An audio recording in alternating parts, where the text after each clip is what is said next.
Pastor Aloysio Silva é o fundador da Igreja Videira em Goiânia.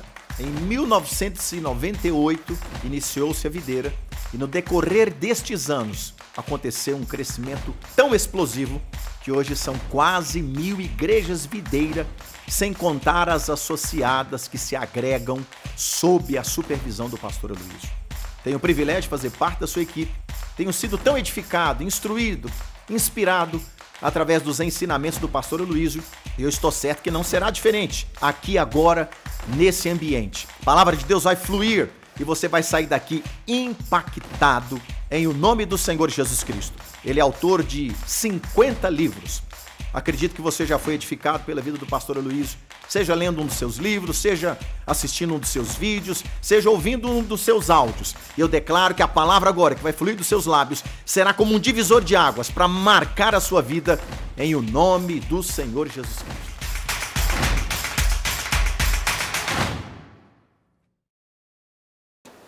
Pegue sua Bíblia, vamos ler lá em Atos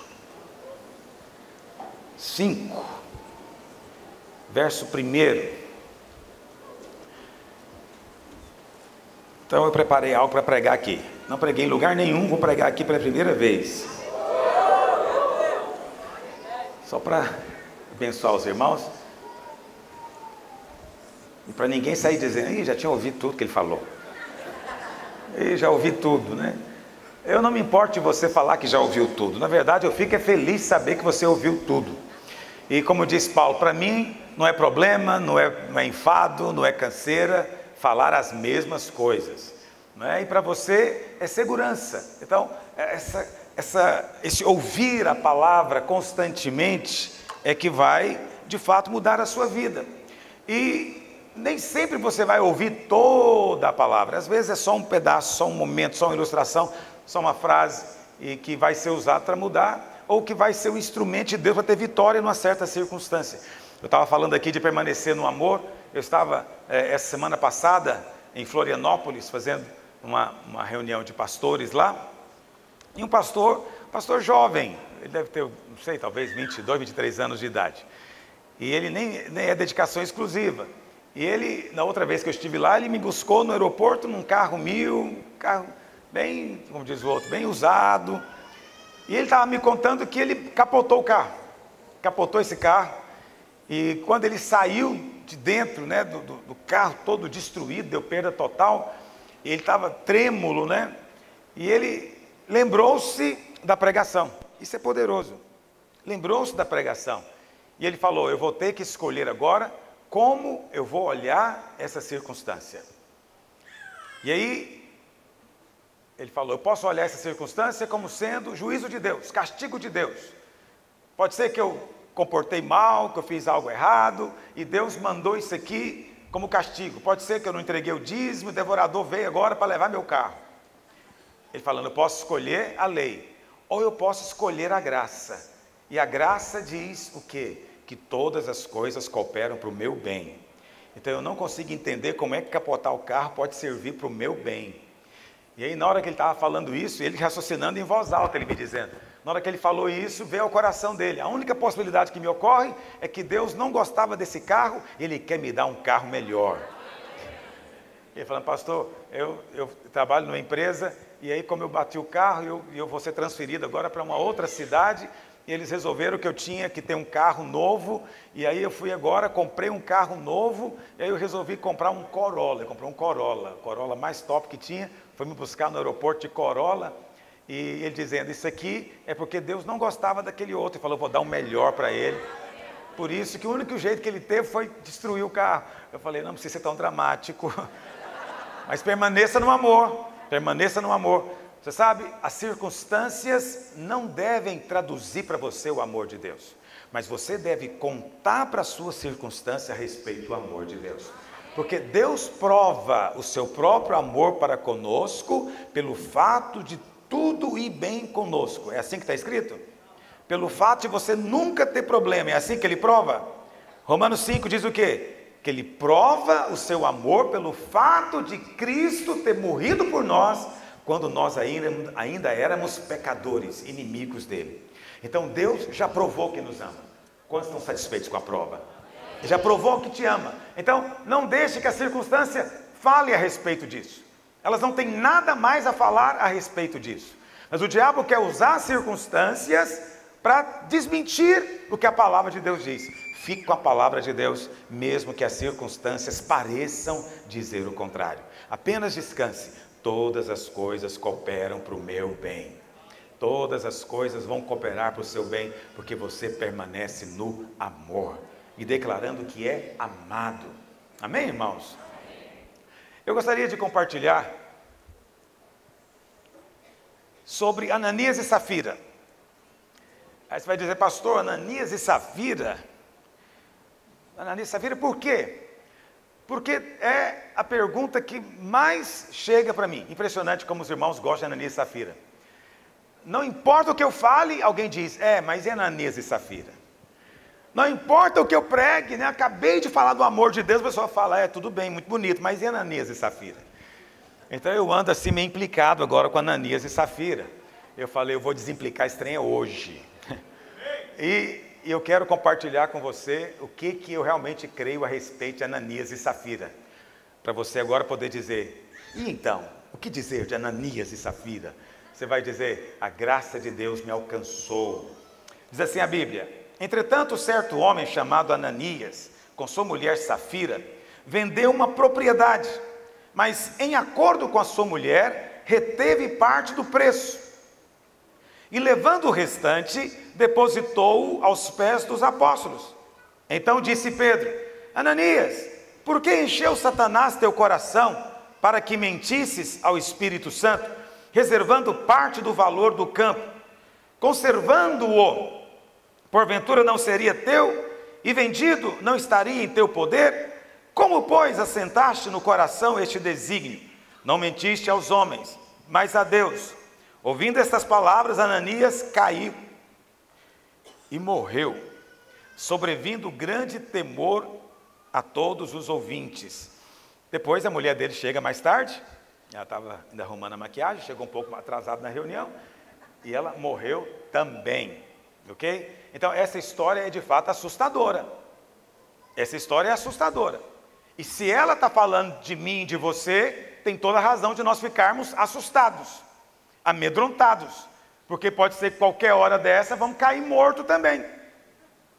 Incrível como é um exemplo bíblico usado para trazer as pessoas debaixo de medo, para trazer os irmãos, né, acreditando que o medo vai produzir algum tipo de santidade, zelo, dedicação. Não produz. O medo não edifica. Na verdade, o Senhor Jesus veio para nos livrar do medo. Lá em Hebreus 2,14, está projetando? Hebreus 2,14 diz assim, isto pois, que os filhos têm participação comum de carne e sangue, também ele, aqui está falando de Cristo, ele, Cristo, semelhantemente participou das mesmas coisas, ou seja, ele se fez gente, se fez carne e sangue, para que, pela morte, pela sua morte, ele fizesse o quê? Derrotasse aquele que tinha o poder da morte. Quem é esse, meus irmãos? O diabo. O verbo aqui está no passado, ele tinha o poder da morte, não tem mais o poder da morte. Presta atenção, eu acredito que o diabo ainda pode matar pessoas lá fora.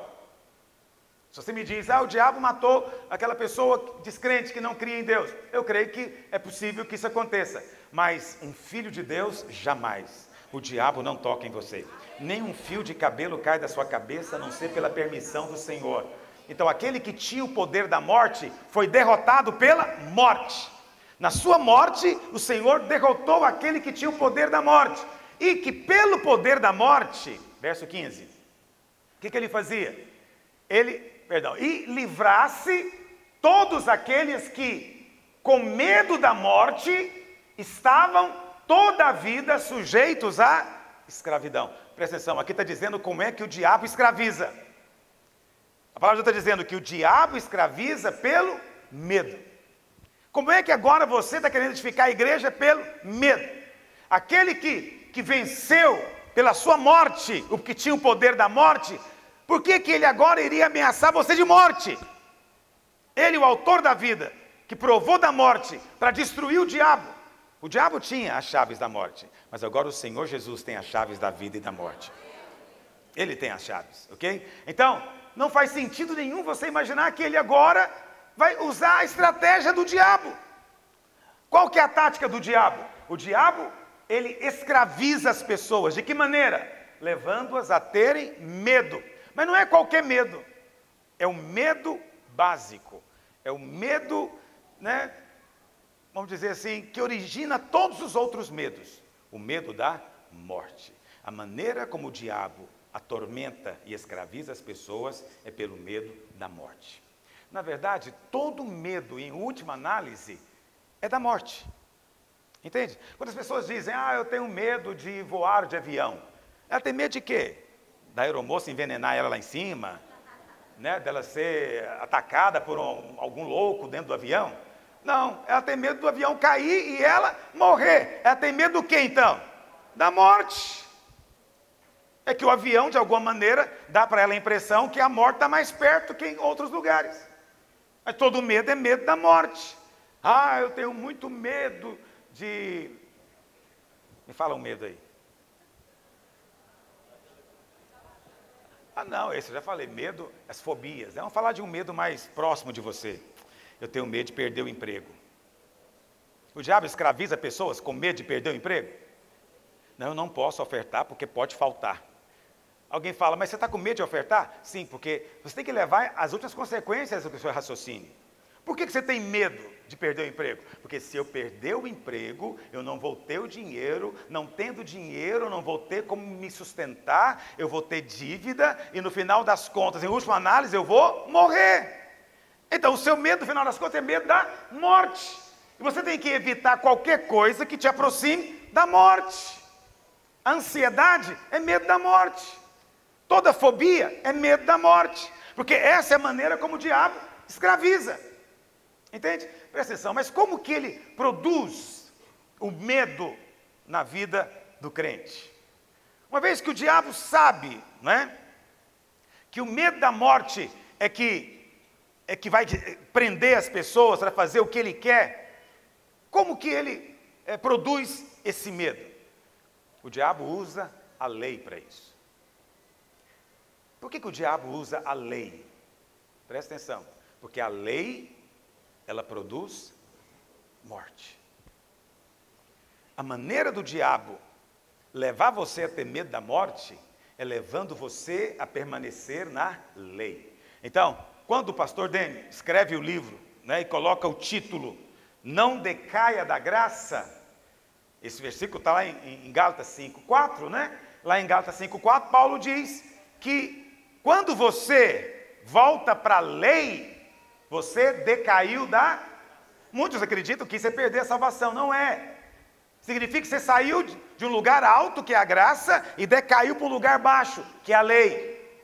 E quando você faz isso, diz Paulo, Cristo não tem utilidade para você. Não é que Cristo te abandona, mas você não tem como mais usufruir de Cristo. Porque uma vez que você cai na lei, você vai viver agora com base em quê?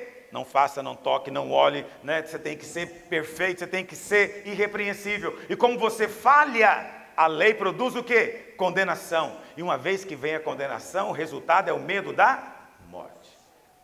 Pastor, mas por que a morte causa esse medo todo? Porque a morte significa eu ter que ir prestar conta diante de Deus. Esse é o medo básico de todo ser humano. Todo homem, por mais que ele negue a existência de Deus, ele sabe que um dia ele vai ter que comparecer diante de Deus. E isso é verdade.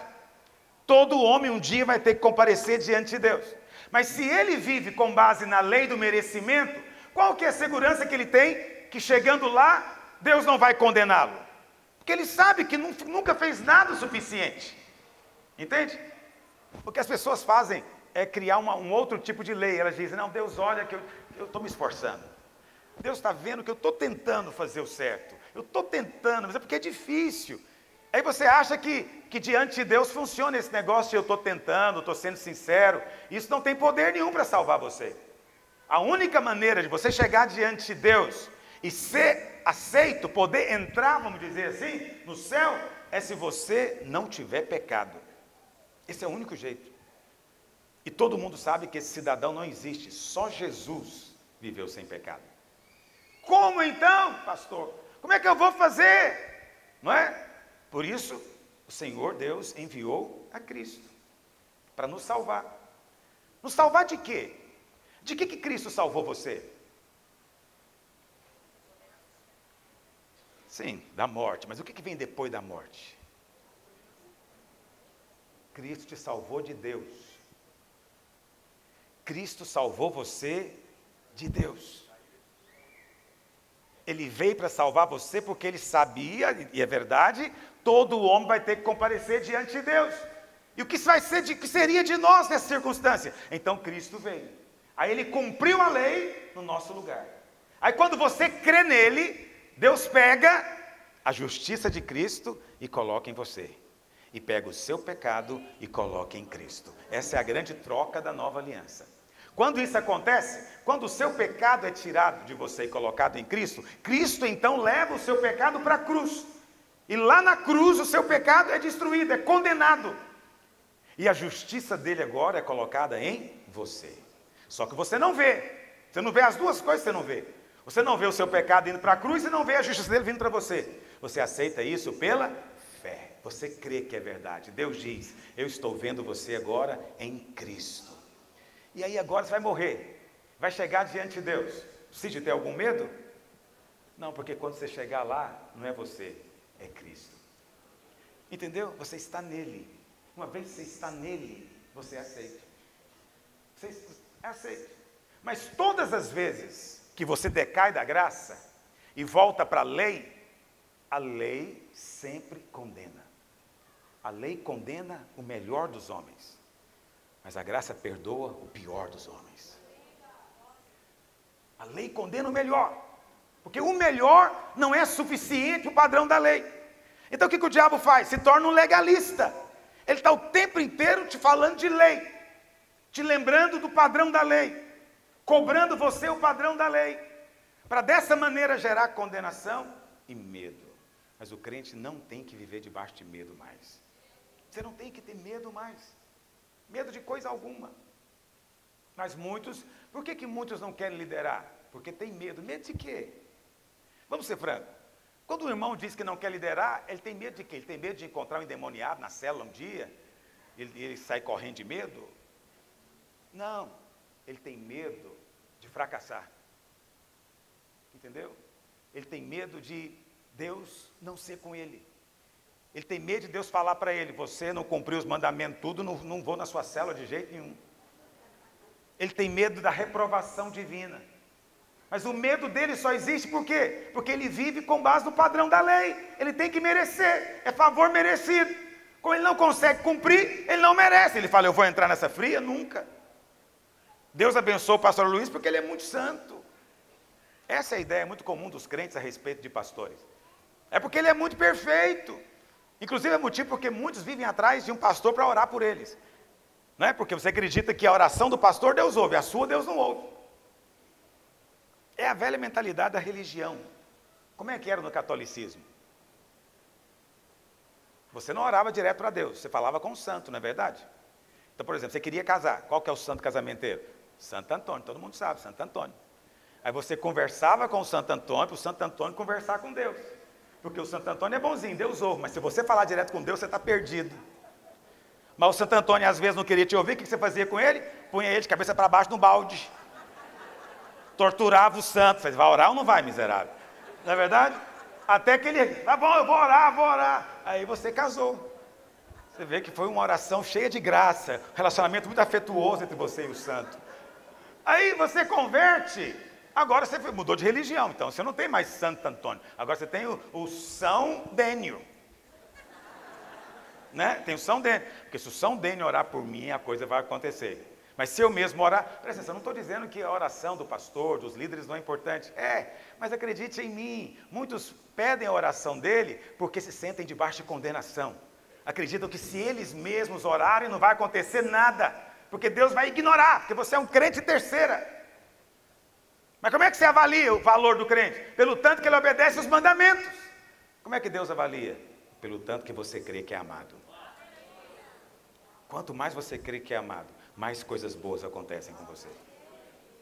Pastor, mas como é que você fala que a lei produz morte? Lá em 1 Coríntios, capítulo 3, verso 6.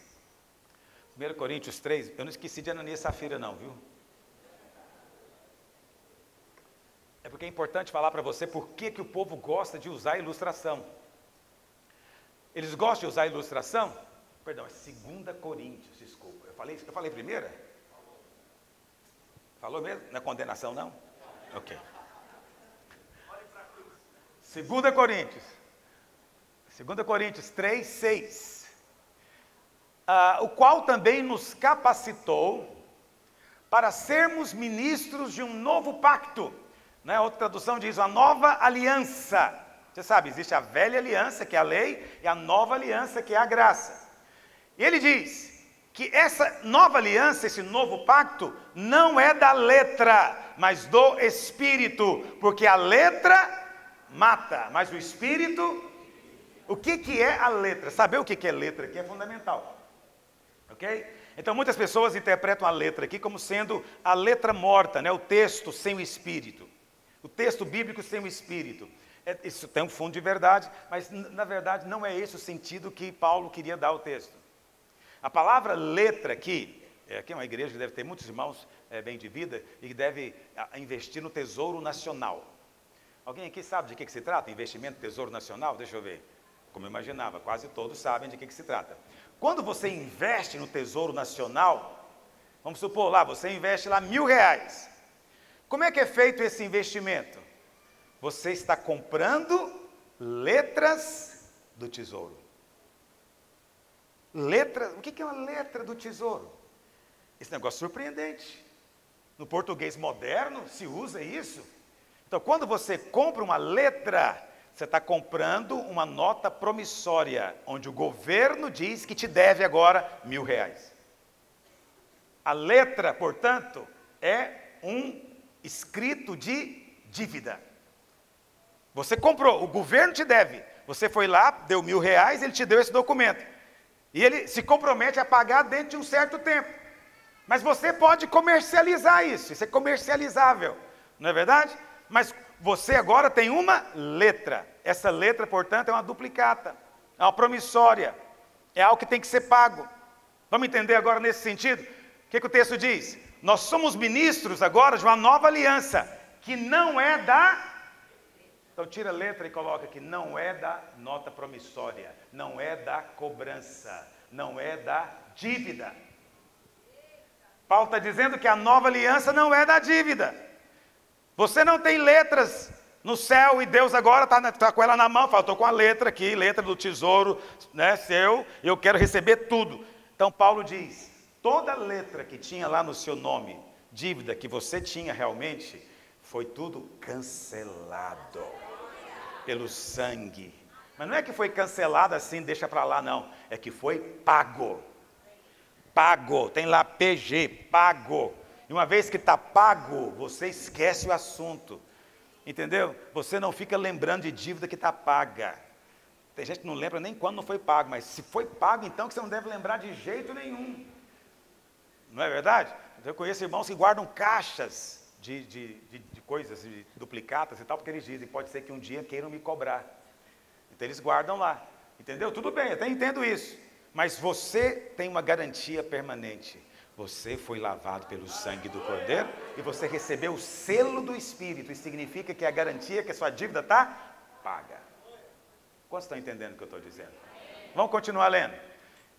Então você vê que a velha aliança é da letra, a nova aliança é do Espírito. Verso 7. Ora, se o ministério da morte, gravado com letras em pedras. Muito bem. O que foi gravado com letras em pedras? A lei. Qual parte da lei? Os mandamentos. Não foi toda a lei. Foram só 10 mandamentos. Ok? Já expliquei isso para os irmãos em outras épocas, não é? Na verdade, a lei são 613. Qualquer judeu sabe disso. 613 mandamentos. Mas Deus escreveu 10 nas tábuas de pedra. Porque os 10 representam o todo. Deus escolheu 10 para representar o todo. Essa é a graça de Deus. Quando você dá 10% da sua renda, Deus recebe como se tivesse dado tudo para Ele. Porque o 10 representa o todo. Estão entendendo? Então, Deus escreveu em tábuas de pedra a lei. Mas Paulo chama esse ministério de quê? Ministério do quê? Puxa vida, ministério da morte. Estou te explicando por que às vezes tem tanta morte nas igrejas e na vida dos crentes. Ah, é o diabo. Não, sim, claro, o diabo está muito alegre com isso. Mas a morte é o resultado de você sair da graça e viver com base no ministério da letra escrita em tábuas de pedra. Quando você resolve ouvir e pregar apenas a cobrança da lei, o mandamento da lei, a sensação é sempre de débito. Até quando você acha que obedeceu, não obedeceu o suficiente. Até quando você acha que foi bom, não foi bom de acordo com o padrão divino. Portanto, nunca tem paz. E a sensação é sempre de morte. Morte. E por que a condenação produz morte? Muitos crentes ainda estão debaixo de servidão. Escravidão do diabo. Olha que coisa assustadora. Porque o texto que nós lemos em Hebreus diz que o diabo, ele escraviza as pessoas através do medo da morte. Um crente que está debaixo de condenação, ele tem medo de quê? Você já esteve lá. Você ouviu o pastor dizendo, não brinque com o pecado não. Porque uma hora o seu pecado vai te achar. E quando ele te achar, o resultado vai ser o quê? Morte. Você mesmo conhece pessoas que morreram por causa do pecado. Teve gente que te contou, morreu por causa do pecado. E aí você vive então com medo o tempo inteiro de quê?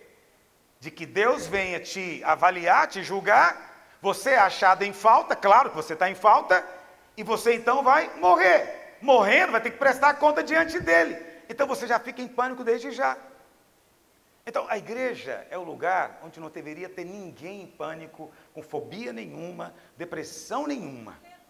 O que produz essas doenças todas? O medo da morte. E o medo da morte nada mais é do que essa servidão. E essa servidão é sempre baseada na lei. Mas o que é surpreendente é que a lei é de Deus. A lei é de Deus. A lei não é do diabo. A lei é boa, mas ela não tem poder de trazer vida para você, só morte. Ela não tem poder de transformar você, ela só pode te condenar. Ela jamais transmite justiça para você, ela só pode mostrar o tanto que você é falho e pecador. Quem vive com base na lei, está sempre sentindo condenação. E quem vive debaixo de condenação, está com medo da morte. Porque ele tem medo do castigo. E o castigo, às vezes, é esse. Eu me lembro, irmãos, eu fui um adolescente muito doente da cabeça, mas muito crente. Muito crente.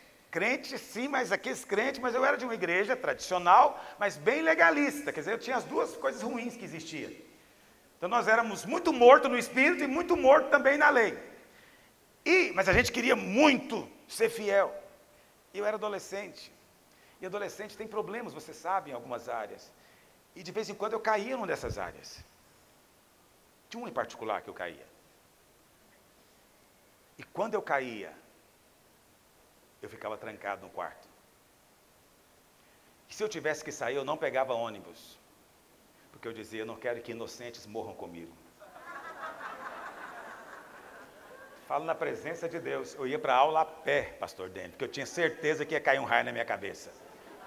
Porque a baleia engoliu Jonas, mas a mim vai cair um raio. Então eu era um adolescente totalmente paranoico, enlouquecido. Doente, completamente doente. Mas eu não era doente porque eu tinha uma família ruim, ou doente porque eu tinha problemas físicos. Não, eu era doente porque eu tinha uma relação errada com Deus. Eu relacionava com Deus com base na condenação. O tempo inteiro sentindo condenado. Uma sensação horrorosa de condenação, constante. Constante, porque o fracasso também era frequente. Eu prometia nunca mais pecar, mas quanto mais prometia, mais eu errava. E mais eu me abominava. Você sabe, tem muita gente que saiu da igreja porque era sincero. Não é porque era hipócrita. É porque ele dizia, eu não consigo, já estou condenado, para que eu vou ficar aqui perto dos crentes tão bonzinhos? Tem gente lá fora, precisando que você vá lá pregar para ele de novo, para ele se reconciliar com Deus. só porque ele era sincero e honesto. Vivia na lei, e na lei ele viu que era impotente. Não podia. Muitos têm vivido assim. Muitos têm pensado assim. E vivem uma vida terrível. Você sabe? Eu sei que alguns vão dizer, mas pastor, tem gente que acha que vive bem com Deus. Ele, inclusive, acha até que pode mandar cair fogo na cabeça de alguns, porque ele cumpre os mandamentos. Porque é hipócrita. Hipócrita. Ele mudou os mandamentos da lei. Quais são os mandamentos hoje em dia que os crentes legalistas seguem? É não fumar, não usar droga, não beber cerveja. O que mais? Não trair a mulher, para os mais crentes mesmo. Né? Entregar o dízimo fielmente. E se a igreja tiver algum trabalho, ter algum cargo na igreja. Para eles, isso é ser fiel. Se eles cumprem isso, qualquer outra coisa que você fala para ele, fala, não, mas isso aí não, isso aí ninguém consegue mesmo não. Ele vive nessa hipocrisia, porque ele mudou a lei por conta própria, para poder sentir paz. Entendeu? A hipocrisia é uma coisa terrível. O hipócrita nunca sente o amor de Deus. Nunca. Por que que o hipócrita nunca pode? Deus não pode mostrar para ele o amor. Por que que Deus não pode fazer isso? Porque o hipócrita chega diante de Deus, mostrando para Deus algo que ele não é. Se Deus falar para ele, filho, eu amo você, o que que ele vai concluir? Ele só me ama porque eu estou com essa máscara. Se eu tirar ela, é fogo na minha cabeça. Aí ele vai viver a vida inteira com a máscara, convicto que é aquilo que Deus quer. Então o hipócrita não prova o que você prova. Não prova. O duro é convencer ele que ele é hipócrita. A maior parte dos hipócritas não sabem que são hipócritas. Eles vivem como se aquilo fosse cristianismo. Como se aquilo fosse vida cristã. Né? Tem crente que às vezes me fala isso. Né? Pastor, eu estava na reunião, o povo estava sentindo tanto que eu até pensei, será que eu sou crente? Não estou sentindo nada. Eu falei, você está quase chegando lá. Por quê? Porque você não consegue ter uma experiência com o amor de Deus? Porque Deus está te resistindo. Porque você está cheio de justiça própria. Diferente da justiça que vem da fé. Lá em Filipenses 3, verso 9. Daqui a pouco eu vou chegar lá em Atos 5, fica tranquilo. É porque você só vai dar valor se você entender primeiro por que que a morte aos olhos de Deus é tão ruim. Por que que o medo não procede de Deus? Que a obra de Deus não é feita com base na ameaça, entendeu? Naquela sensação de juízo iminente. A qualquer hora o pau vai quebrar, porque o juízo começa pela casa de Deus. Se o mundo está sofrendo, então pode esperar que vai chegar aqui. Então você está o tempo inteiro sentindo ameaçado, e em muitas igrejas é só o que se prega. Mas se você pregar o inverso disso, você vai ser mal visto.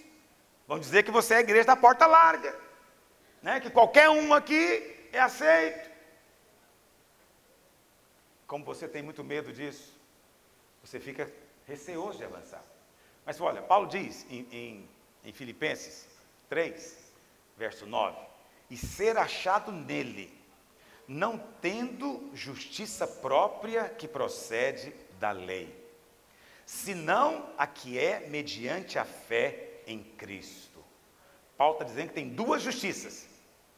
Tem uma justiça própria que é segundo a lei, e tem uma justiça que é da fé. Fé em Cristo.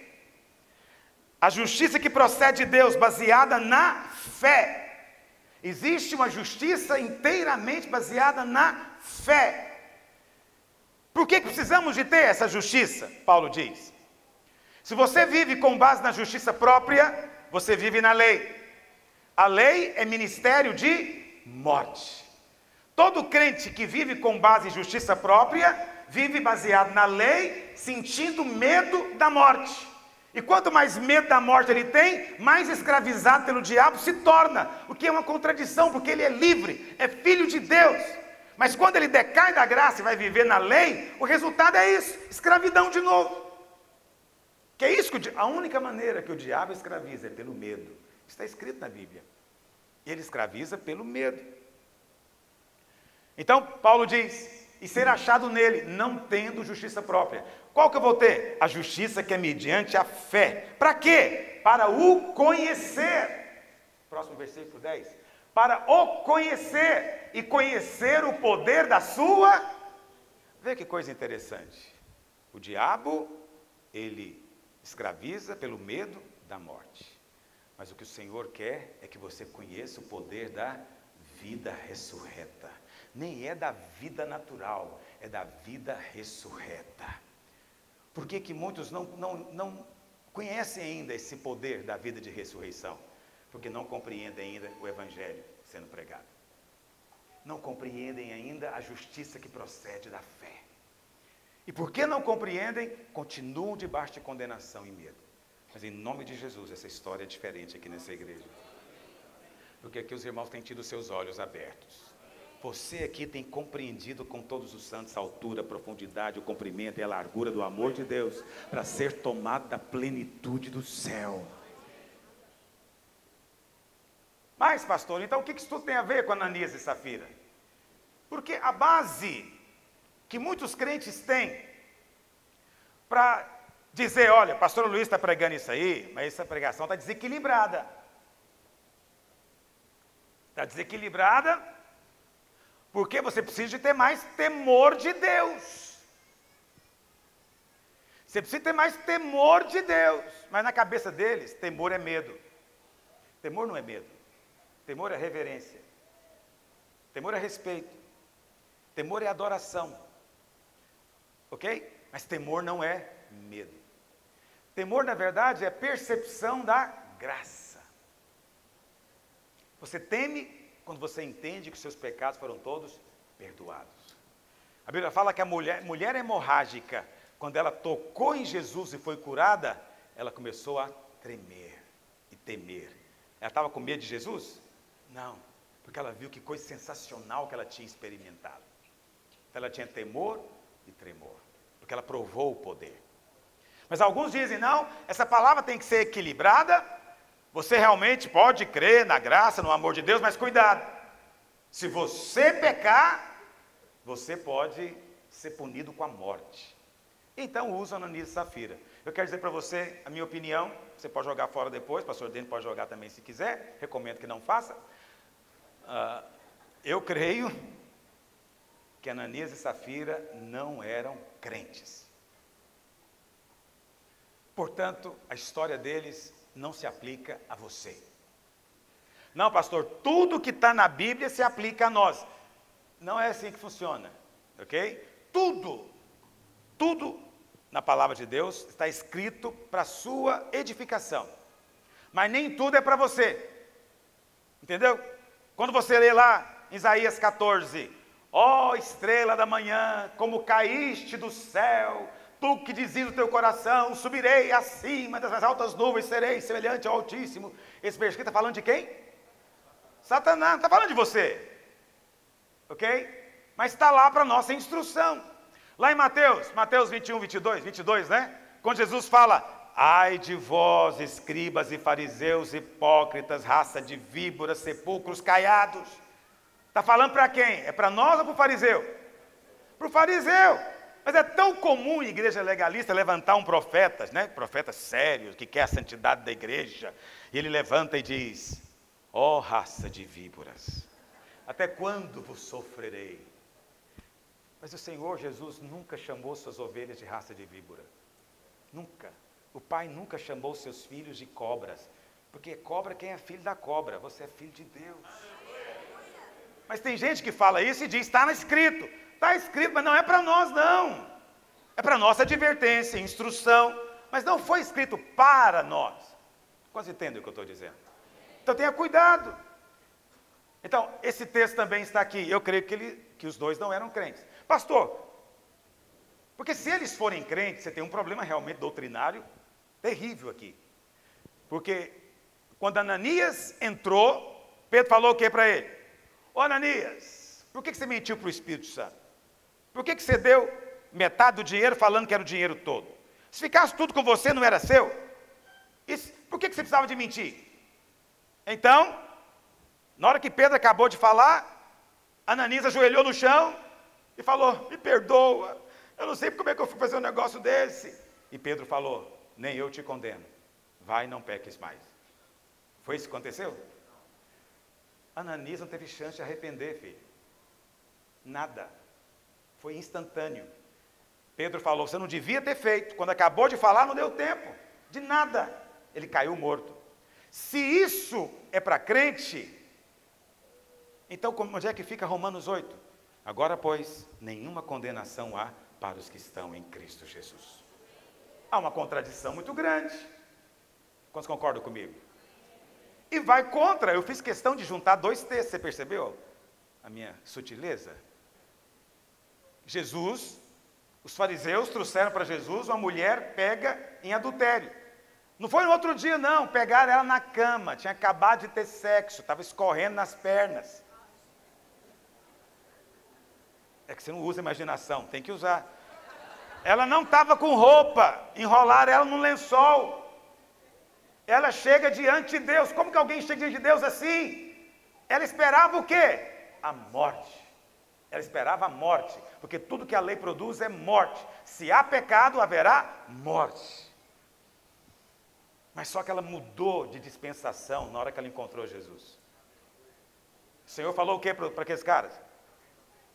Aquele de vós que não tiver pecado, atira a primeira pedra. Veja, o Senhor não negociou com eles. Imagina se o Senhor dissesse para eles assim, ô gente, por favor, vamos ter compaixão. Não tem compaixão de Deus na sua vida, não? Poderia ser que eles fossem embora. Poderia ou não poderia? Mas aí, um mestre da lei, com o seu discípulo, ia falar para ele, você sabe? Eu ia dar uma pedrada nela. Mas eu sou pessoa compassiva. Entendeu? O Senhor ia dar lugar para a justiça própria. Olha para cá.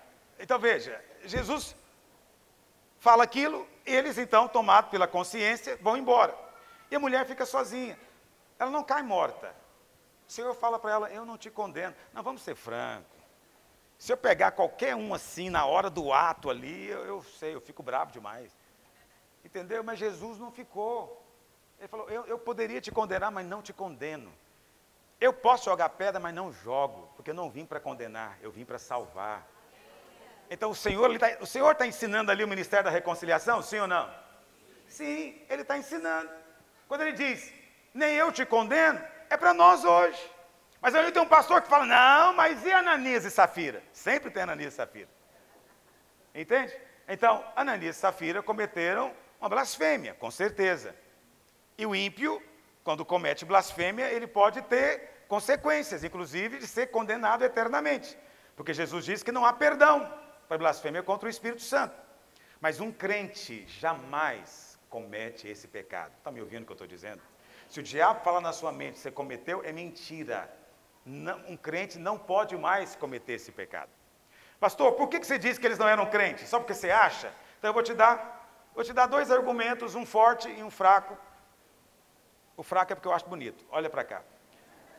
Primeiro argumento, no livro de Atos, todas as vezes que se menciona um descrente, ele é chamado apenas de homem. Mas quando se menciona um crente, ele é chamado de discípulo, ou então, como no caso de Estevão, um homem cheio do Espírito. Mas nunca um crente é chamado só de homem no livro de Atos. Compreenderam isso? Vamos ver algumas provas? Acompanhe comigo na Bíblia. Primeiro, Atos 9, verso 10. É um outro Ananias. Ora, havia em Damasco certo o quê, meus irmãos? Discípulo chamado Ananias. E Deus falou com Ananias numa visão para ele ir lá curar Paulo e batizá-lo. Então esse Ananias era crente, então ele é chamado de discípulo. Vai para o capítulo 9, verso 36. Olha o que diz. Havia em Jope uma discípula, chama por nome Tabita, que traduzido quer dizer Dorcas. Então, é discípulo. Em Atos 16:1. Atos 16:1. A respeito de Timóteo diz o quê? Chegou também a Derbe e a Listra, e havia ali um discípulo chamado Timóteo. Em Atos 21:16. Atos 21, 16. A palavra do Senhor diz: e alguns dos discípulos também vieram de Cesareia conosco, trazendo consigo Minasson, natural de Chipre. E ele era um velho discípulo, com quem nos deveríamos hospedar. Então tem discípulos e tem até velhos discípulos, mas são sempre discípulos, homens de Deus. Mas quando se trata vamos dizer, o homem ímpio, é apenas homem. Vamos ler 2 ou 3 exemplos? Atos 8, verso 9. Então tinha aquele Simão mágico, né, que queria comprar a habilidade de ministrar o Espírito Santo. O que se diz dele? Atos 8, 9. Ora, havia certo homem chamado Simão. Porque Simão é ímpio, você vai ver depois na história. Então ele é chamado apenas de homem. No capítulo 10, verso 1, fala de Cornélio. Cornélio depois vai se converter. Ele era alguém que já tinha temor de Deus, mas não era salvo ainda. O anjo aparece para ele e fala: manda buscar Pedro, para que Pedro pregue para você. Que o anjo mesmo não pode pregar. Mas antes de Pedro chegar, ele não era convertido. Então o texto se refere a ele apenas como um homem. Morava em Cesareia um homem, de nome Cornélio. Por quê? Porque não é crente. Quantos estão me acompanhando? Ok, vamos só mais um exemplo. Atos 14, verso 8. Atos 14, 8. Está falando do paralítico. Esse paralítico vai ser curado depois, ele vai andar e, obviamente, vai se converter. Mas nesse momento, ele não é crente ainda. E o texto diz: em Listra costumava estar assentado certo homem. Não é discípulo, não é irmão, certo homem. Ok? Se você voltar lá para Atos capítulo 5, verso 1, como é que Ananias é chamado? Atos 5, verso 1. Mas um certo homem chamado Ananias. Então você vê, se ele fosse crente, por que só ele que não foi chamado de discípulo? Todos os outros são discípulos. Todos os crentes são discípulos, são homens de Deus. Todos os ímpios são apenas homens. E quando chega aqui, ele também é apenas homem. Ah, pastor, mas ele estava na igreja. Oh, filho, você sabe, a reunião é pública. Hoje é público, naquela época também era. É possível que haja pessoas entre nós que ainda não nasceram de novo. É possível. Espero que não haja, mas é possível.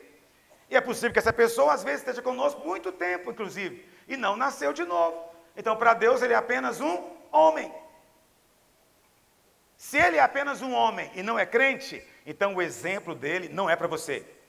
Deus não vai exortar um filho usando a empregada como exemplo. Pais fazem isso. A empregada comporta mal.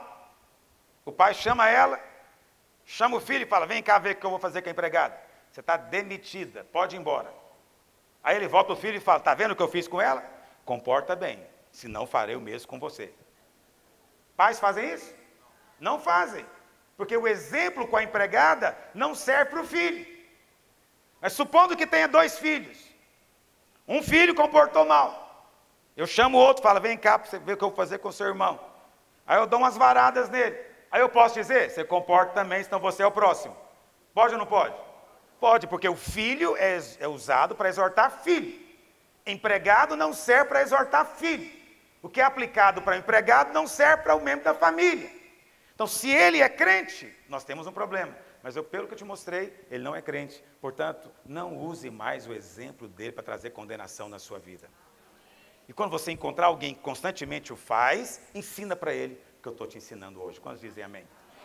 Bom, esse é o argumento principal, mas meu tempo está acabando, mas dá tempo de eu falar meu último argumento. É o argumento dos nomes. Você sabe, na Bíblia, os nomes, eles são importantes. Então não é por acaso que Jacó chama Jacó. Não é por acaso que Jacó virou Israel. Entendeu? Não é por acaso que Abrão virou Abraão. Os nomes são importantes na Bíblia. Os nomes contam história, ok? Um exemplo, para você entender como eles contam história, só um exemplo.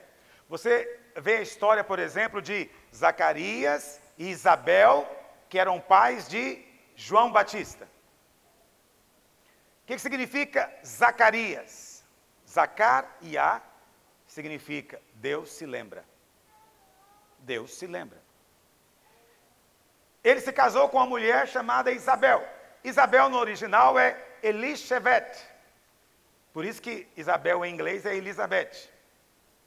Ok? Elishevet significa aliança de Deus. Promessa de Deus. É um nome bonito. João é o filho. João significa o quê? João é Yohana. Yohana significa graça de Deus. Junta os três nomes. Zacarias, Deus se lembra. Casou-se com Isabel, da aliança de Deus, que gerou a graça do Senhor. Você tem uma história contada com três nomes. Uma família. Então os nomes são importantes. Pastor, o que tem a ver com Ananias e Safira? Tem muito a ver. O que significa Ananias?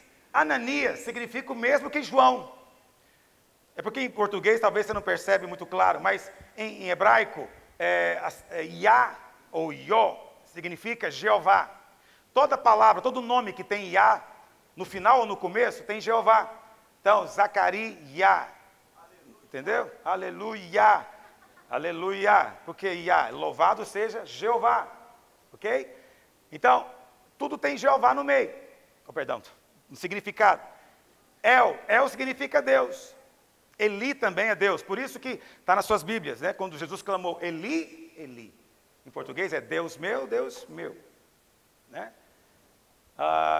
Então todo nome que tem El, tem Deus. Daniel, Samuel, Joel, Miguel, Gabriel, tudo tem Deus.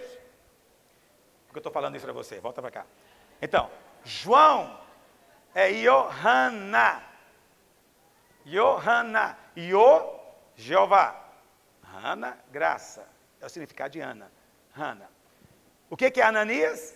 Colocou Yah no final. Em vez de ser Yohana, é Hananiah. Entendeu? Hananiah. Então, um significa graça de Deus e o outro significa Deus gracioso. É o mesmo significado. Mas pastor, mas esse cidadão está aqui em Atos 5 com um nome desse? Lá em Atos capítulo 8, Deus mandou um outro Ananias visitar Paulo, lembra? Que significa também graça de Deus. E esse Ananias foi ter com Paulo, orou com Paulo, as escamas saíram dos olhos e Paulo voltou a ver. Qual a primeira coisa que Paulo viu quando ele se converteu?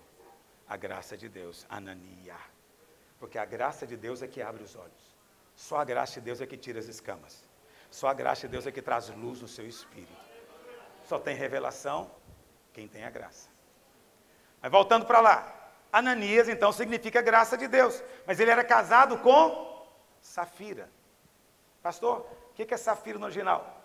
No original, Safira é Safira, porque é o nome de uma pedra, ok? Essa pedra também é chamada de lápis lazuli, para quem entende de pedras. E o Talmud, não a Bíblia, o Talmud é um livro de tradições judaicas. Talmud diz que quando Deus escreveu as tábuas da lei, as pedras eram de lápis lazuli, safira. Nesse sentido, então, podemos dizer que safira simboliza a lei. Mas nós temos um cidadão que representa a graça, casado com a mulher que representa a lei. Significa que todas as vezes que você mistura lei com graça, o resultado é morte. Simples. Olha para cá. Não vou definir doutrina baseada em significado de nome. Mas que é bonito é. Que é bonito é. Mas eu não vou definir doutrina por causa disso, mas é uma ilustração. Porque essa coisa de misturar lei com graça é o motivo pelo qual as pessoas usam Atos 5. Elas dizem, o pastor está pregando muita graça, tem que equilibrar um pouco essa graça. E eles querem equilibrar com o quê? Com lei. Então eles dizem o quê? Você foi salvo pela graça, mas agora tem que se santificar pela lei. Mentira. Como recebestes a Cristo Jesus, assim andai nele. Você foi salvo pela graça e vai agora ser santificado pela graça. E no final será glorificado pela graça. Tudo é feito pela graça de Deus.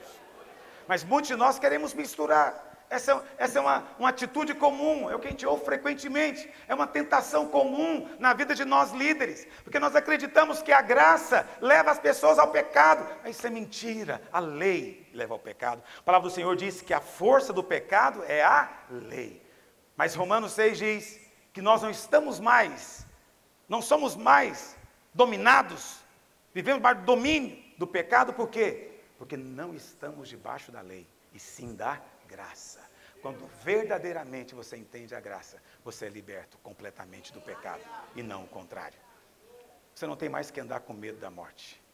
Eu acabei de destruir o último argumento que usavam contra você. Quando alguém gosta de falar de Ananias e Safira, você sabe o que você vai responder. Aquele que morreu, destruiu o diabo que tinha o poder da morte. Eu não vivo mais com base na velha aliança da morte, mas eu estou debaixo da graça de Deus, que gera a sua vida. Quando dizem amém?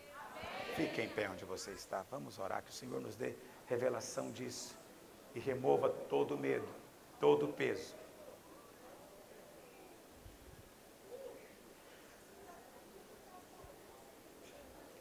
Agora, quando você veio pregando isso em algum lugar, você fala, pregou a primeira vez isso para nós. Foi lá na nossa conferência, está ouvindo aí de segunda mão já. É verdade, eu não falei isso em lugar nenhum. Estou falando você como cobaia para ver se... Brincadeira. Erga sua mão para o Pai. Vamos pedir ao Senhor que tire toda a escama dos nossos olhos, porque a graça de Deus chegou até você. Seu coração será tomado pelo amor de Deus, e a plenitude do céu vai encher o seu espírito. Fogo do Senhor será o combustível, o dinamis do céu movendo você. Pai, eu oro nessa hora em nome de Jesus. Tira, Senhor, todo véu da lei que impede a revelação.